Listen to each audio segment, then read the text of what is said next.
welcome to the stage with a talk all about building a solid foundation for scalable structures, processes, and values. Please put your hands together for Serge Kruppa. Thank you, Serge.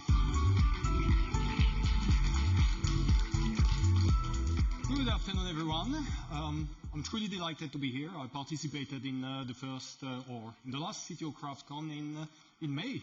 Found the experience to be incredible, and I'm back as a speaker. So I hope you're having a good time. I hope it will still be a good time by the end of my presentation. And we are going to be talking about prehistoric beasts. No, not at all. We are going to be talking about what makes an early or late stage startup really successful. So when I picked the mammoth, I actually had in mind my presentation. It's 42 slides. It's a lot of information. Then I talked to my CEO, and he said, that is actually a deep metaphor for startups. They can be on the way to extinction unless they do things really smart. I'm like, okay, that's why you're the CEO. I'm just the CTO. You're much smarter than I am. So let's run through this. Who am I? Why am I speaking to you today? Well, I've been around the block a few times, 30 years in software, 8 years between these 3 companies, from Colombia to the UK, leading engineering teams at Twilio, at Checkout, and now I'm the CTO at Sylvera. We're a Series B climate tech startup. Now, the founder of LinkedIn mentioned that creating a startup is a little bit like skydiving and trying to build a plane that is going to save your life at the same time. So, have a guess. What are the odds of failure for a startup? 99%, 90%, 78%? Any guess? A, B, C? 90 is indeed correct. 9 out of every 10 startup fails. Now, you think that, oh, I get more money, I'm going to be more successful. And not necessarily. 7.5 out of 10 startups that are VC-backed still fail. Now, if you want to reach the dream status of a unicorn, well, your failure rate is likely to be 99%. And that's why they're called unicorns. So the question here is, how do we beat those impossible odds? And, well, unfortunately, our great guru, Steve Jobs here, reminded us that we live in a VUCA world full of volatility, uncertainty, and all these bad things that make it almost impossible to predict where you're going. So he stated, you can't really connect the dots looking forward. You can only do that looking backwards, which actually justifies what most startups do, which is going down the route of science. You know, doing experiments and little by little refining your business model, building your software so that it adapts and gets to product market fit. Now, I kind of disagree because for tens of thousands of years, we are already connecting the dots forward. And the way we're connecting them is through planning, scenario planning. So imagine that, you know, the mammoth at the beginning, you are a caveman or cavewoman, and you want to eat this evening. You probably know that the more hunters you have, the more likely you are going to catch the mammoth. The more difficult the conditions, the less likely you are to catch that mammoth. The more mammoths, the more difficult potentially it is to have them together. You are building a mental map or a DAG, directed acyclic graph, of cause and effects. So there are causes and there are effects in this world, we can't deny it. Now, the Cynefin framework tells us that you have to know your domain. And the interesting question is, what domain of Cynefin is actually a startup? Often it starts at chaotic, I have to be honest, and then it gets towards something that is more controlled. But the key question here is, everybody assumes that it's the complex domain. I believe it's actually the complicated domain. I think there are repeatable patterns that occur for every single startup that is being built. Now, I'm not generalizing. I'm not saying every startup is the same. I'm saying that there are statistical patterns. And effectively, the startup ecosystem is massive. I mean, 150,000 VC-backed startups tracked by PitchBook. at the height of craziness in 2021, $643 billion were invested in startups. So there must be data. There must be a way that we connect the dots. Now, the key thing about this presentation is I could be talking from the very small height of my experience, but I don't want to do that. I don't want this to be anecdotal. I want this to be data-based.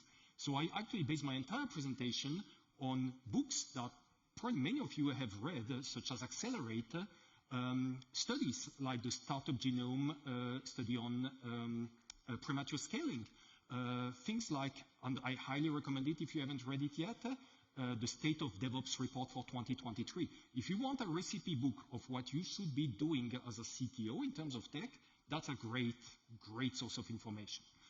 I've added to that information from Twitter, from Instagram, and for Intercom to basically, complete the picture. Now, I'm curious. How early stage startup are we in this room? Anyone in a startup that's more in the discover or validate stage of growth? Show of hand. All right. What about late stage? You're growing and optimizing? Okay. Who's corporate? Okay. Not that many corporate. Perfect. So you're going to find this hopefully relevant. So these broad stages of startups have what we call a dominant problem that they have to solve. You basically don't find product market fit. As an early stage startup, you never reach late stage. You are going to die. You're going to run out of runway and join the, 90% of all the startups that have failed. If you manage to solve that problem, then you graduate to the next level up, which is a late stage startup. And this time around, you can look for scalability, you look for optimization, etc. You look at how you can grow even further. So an early stage startup is a little bit like that video game character, ready for anything, etc., but doesn't have like the full-blown armor. And what's typical of an early stage startup? Very informal, founder does a bunch of different things. It's a small team, etc. But you know what? That is ideal for solving the dominant problem. You want these people to work very closely together, probably to know each other. You want them to run a ton of experiments. It's absolutely key. But in doing that, you plant the seeds of your future failure as a late-stage startup. And that's the irony of it.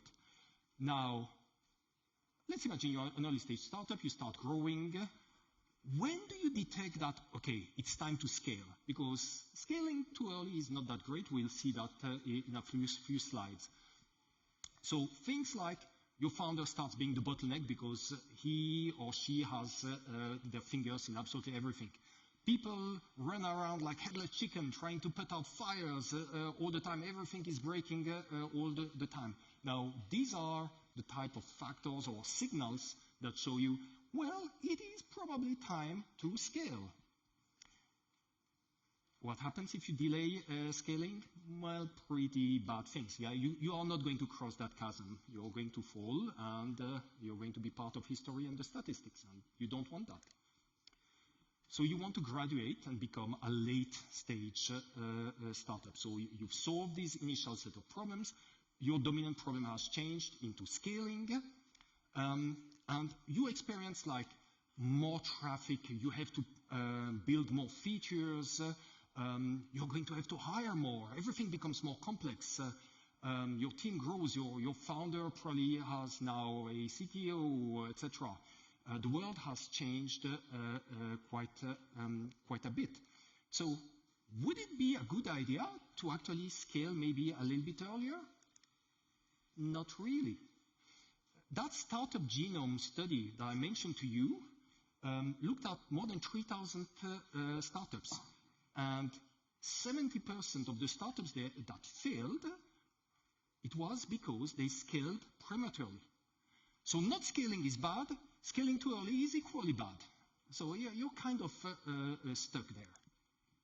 Now, you wonder why I'm putting here a slide about a manufacturer of I think it was initially, like fridges or whatever. Like, they're the best, most unknown large company in the world, Hire.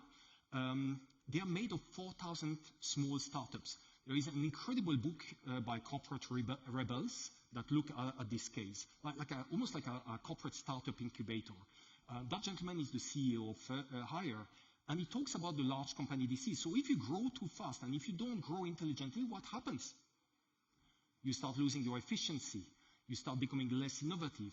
You start becoming bloated, slow, disconnected from the customers. Well, that's exactly why startup disrupts larger companies, because they're not that. So you don't want to become that either. And here, so at Sylvera, we're using that tool called Typo. It's not a plug. It's really pretty good. It connects GitHub and Jira data together, and it extracts your DORA metrics. So I asked them, like, hey, guys, you have access to thousands of companies. It would be really interesting to know if you see that sort of patterns. And effectively, like, they shared with me that data that they calculated especially for CTO Craft Conference. And you can see, as you get bigger, have more developers, 25, 50, 70, 200, your lead time for change becomes longer. You become less efficient. And that is live data, and not from 10 years ago, it's live from a few days ago. So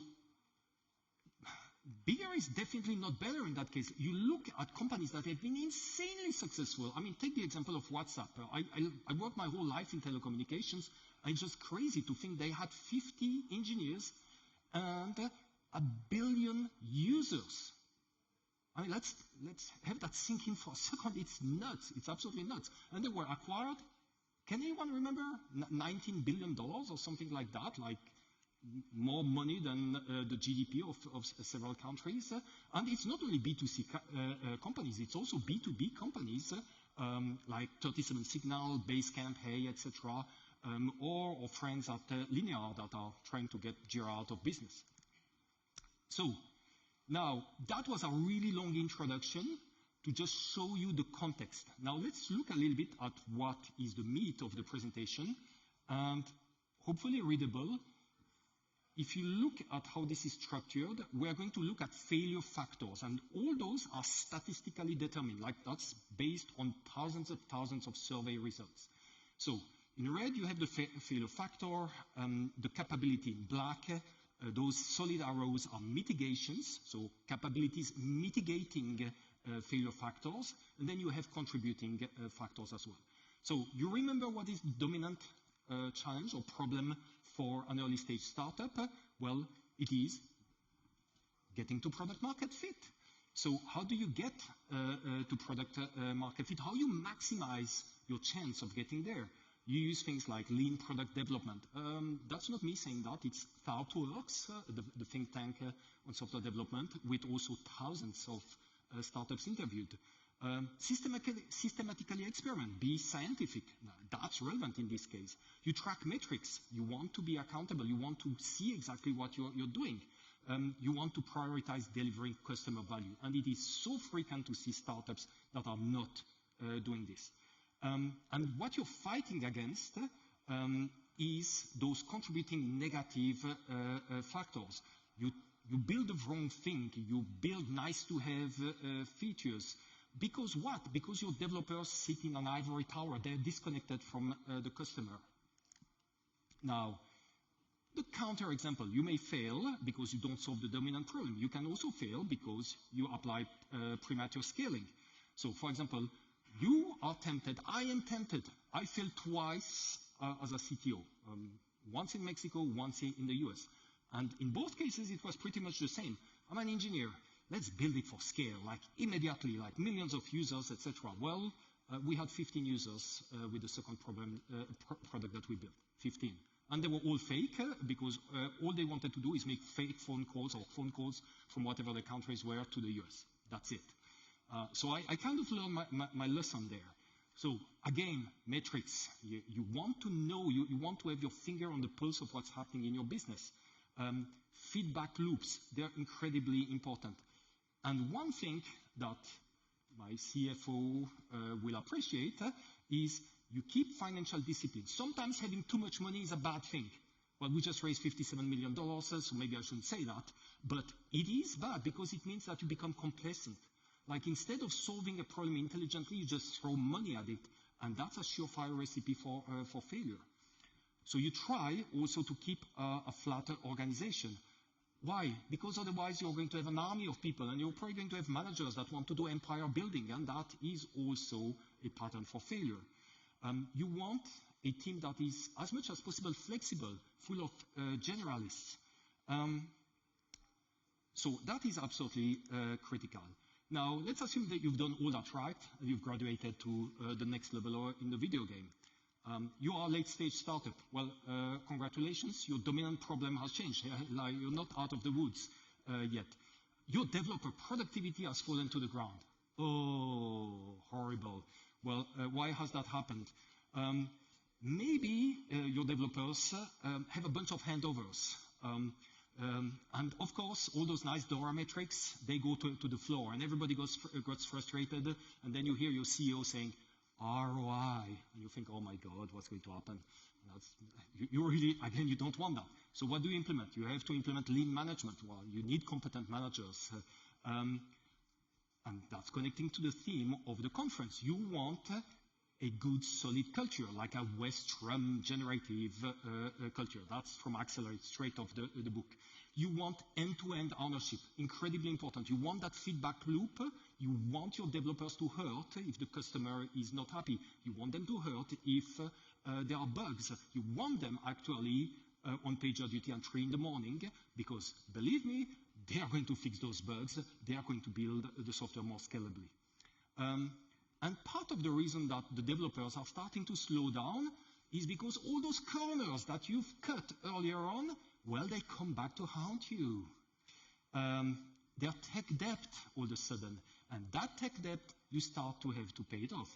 So you need to start automating. You need to start removing stuff that's just carved from the past.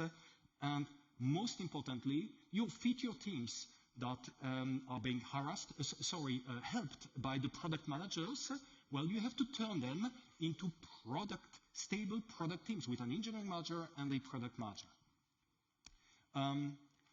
So what you're going to find is that your organizational structure doesn't support your current scale. You're in trouble. One thing that Twilio did extremely well, they were viciously cutting all dependencies between teams. Like API everywhere, the Amazon model. I mean, the CEO was an ex-Amazon guy, and they did that from the start, and the difference is huge. The velocity of Twilio, that was in the first slide, maybe you didn't see, but like hundreds of thousands of releases every month. Very powerful concept. You reorg, introducing value stream teams. We're going to look at that in more details very soon, and if necessary, you slow down in order to go faster after that. All right, so, okay, that's the theory. Let's look a little bit at the practice. This is my team, the Sylverans. Hello, at a lovely offsite. How are we structured? So, many of you have read Team Topologies, wonderful book about how to structure teams. The problem with Team Topologies is mostly a book. Unfix takes a lot from Team Topologies, but it's all online, which means that you have access to all the data you can share, and you can convince your CEO that you can reorg more intelligently. So the key thing that we did is here in yellow. Like, yellow matters. Yellow is your teams that are structured in any way you can imagine, all of a sudden are tied to value streams. They're tied to actual products, the product that make money, and they're accountable for that. And you close the loop, you close the feedback loop. That is one of the most important structuring decisions you can make, in my opinion, as a CTO.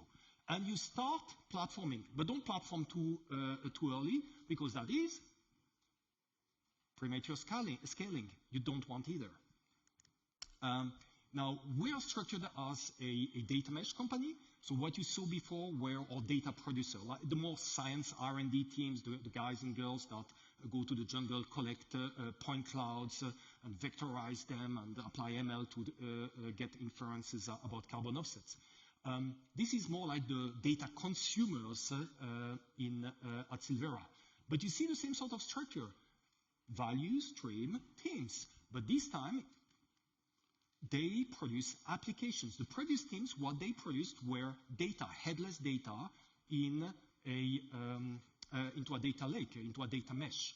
And here you see more clearly what the platform teams are, or API team or data platform in charge of the data mesh infrastructure. What they are, or what they are not, is consultants. Now, they're not here to hold your hand to actually do your job. They create the platform that enables you as a developer to do all these amazing things. And of course, since we love developers, what we do is we have a DevX team. They look after the tooling, etc., that is required. Now, all good. We looked at structure, wonderful, but this is about culture. So let's look at culture. Accelerate. It's them again. They say culture predicts software delivery performance and organizational performance outcomes. And we want to drive positive outcomes. And it leads to higher level of satisfaction. So culture is wonderful. Western culture, I suppose all of you have heard about this type of culture. It's the thing about you do not shoot the messenger. You don't blame your engineer because there was an incident. You reward risk-taking and accountability and all these good things. That is the cornerstone, the pillar of the values that I'm going to show you now. Now, values are really, really interesting because, I mean, at Twilio, this was an exercise that took months to craft this value. So, I mean, that was absolutely crazy. And they were crafted very specifically for the stage of development of the company. So for early stage, you want values like wear the customer shoes. Quick bit of trivia, Twilio literally has customer shoes hanging from the ceiling in every single office. That's how crazy it is. Like, those values are reinforced at every possible step, pun intended. For late stage, organize into small teams, small stable teams. Trust is number one thing that we sell. I mean, Twilio processes billions of SMSs every month. It can't break. I mean, that's 5 to 7 nines of availability is a must. Now, let's step back and let's look at the framework. So you have your failure factors, the stuff that's going to sink you as a startup. You build capabilities that are going to mitigate those and values that are going to positively influence those capabilities. And the result of that is positive outcomes. You get funding, you grow, everybody's happy. Oh, wouldn't that be nice? Well, intentions are fine, but the road to hell is paved with those. So you want to apply those values, you want to reinforce them. Of course, Amazon has an answer for everything. They've been through that countless times, and they're called mechanisms. They're really rituals. And those values get enforced by those rituals. Here, we're going to see some of them. And you probably know most of them, I would say. One-on-one, skip level one-on-ones, etc. Get the communication going. Make sure that everybody's informed. They know what they're doing and why they're doing that thing. But also keep the business accountable. You have well, I'm sure you have an idea of how many startups actually don't keep the business and the executive team accountable. Like QBRs, quarterly business reviews. Not necessarily all business run them, and it's usually a big trauma to start running them. Everybody is going to hate your guts because, oh my God, a QBR is a waste of time, etc. Well, it's not. All these companies that I mentioned, check out Twilio, etc., they run those QBRs very, very effectively. Press release, FAQ, it's a way to package up a product specification. And for tech, well, incident postmortems, blameless, of course, super important. Betterments, implementing them, super important. Your metrics, review them on a bi-weekly basis, have architectural decision records. Okay, you do all that. Yeah, fantastic, I'm cargo culting Twilio. Aren't we happy? I deserve a raise, Mr. CTO or Mrs. CTO. No, if you can't measure it, you can't improve it. You goddamn have to improve these things because you're not sure that this is really going to work this way. Now, what happens if you want to lose weight? Well, usually you stress the hell out of this and you look at your weight. Or if you're a little bit smarter or better organized, then you look at your diet, you look at your quantity of exercise, and those are your leading metrics, and you can control that. You can control that a lot better than your weight per se. And Therefore, the positive outcome in that case is I look slimmer and trimmer, etc., and that's great, but hard to do when you work as a CTO. And likewise, in the world of software, what does that mean? Well, accelerate, go back to these people. They've done an incredible job. The DORA metrics, deployment frequency, lead time for change, mean time to restore, etc., they will lead to those positive outcomes. So we're back, full circle, to where we started. How do we succeed as a startup? By implementing values, mechanisms, input metrics, capabilities, and a ton more things that I did not mention, such as culture, etc., but that you know about. And that is the final framework. The final framework has the values, capabilities, and failure factors, and we've introduced the mechanisms to apply, to enforce those values, those capabilities. And those mechanisms, they rely extremely heavily on input metrics. And that's it. So that it was a ton of content. You are all incredible for having put up with that incredible speed of information. I thank you so much. If you want to really get bored reading my blog, go ahead. It's called The Naked Manager. I could not step up naked here. That wouldn't be proper. Well, thank you also, CTO CraftCon, for inviting me. I hope you liked the talk.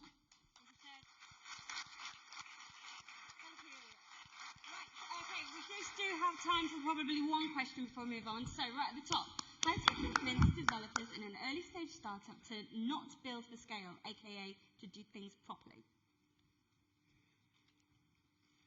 Well, it's properly per stage. Like, there are basic things that you have to do from the very beginning. Like, if you don't do version control, no matter what is your stage, you're probably in a really bad shape. If your developer says, well, properly is Kubernetes on 3 different cloud providers, that is not right. So you have to be pragmatic, and it is fine to incur some amount of tech debt, because if you don't, then you're going to overbuild, you're prematurely going to scale, and you're going to die. So that's not a great outcome. These guys were actually my customers at Twilio. They are right pain in the neck, as you can imagine. We are doing 2-factor authentication. I'll let you imagine all the stuff that we saw. They're all only good things. Please don't sue me.